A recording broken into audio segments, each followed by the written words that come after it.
Ilang pasyente rin ang isinugod sa Tondo General Hospital nito magdamag. Bukod sa naputukan, isinugod ang isang lalaking sinaksak umano ng kanyang kainuman. Balitang hatid ni Ivan Mayrina. Namilipit ng husto sa sakit ang 4 na taong gulang na lalaking ito matapos maputukan sa kamay ng sinindihan niyang pikulo. Bagamat hindi kailangan putulin ng malilit ng daliri, isa rito ang nabalatan kaya sa loob pa lang ng ambulansya ay nilapatan na siya ng paunang lunas kontra impeksyon. Ika-6 na siya sa mga batang biktima ng paputok na isinugod dito sa Tondo General Hospital mula noong December 21 at ika-5 sa mga batang nadali ng ipinagbabawal na pikulo. Babantayan ko na po siya. Pagbabawalan ko pong huwag niya pong magpaputok. Hindi bababa sa 20 doktor ang naka-duty buong magdamag. Kumpleto at handa na rin ang kanilang mga kagamitan.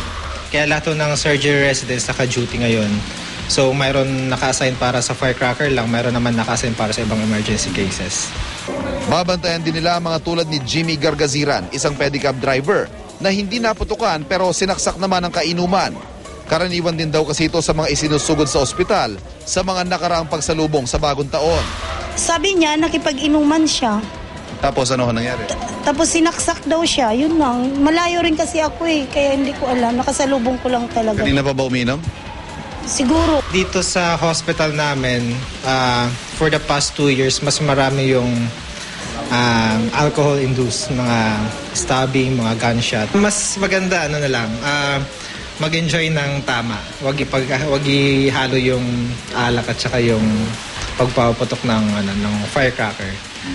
Ivan Mayrina, GMA News.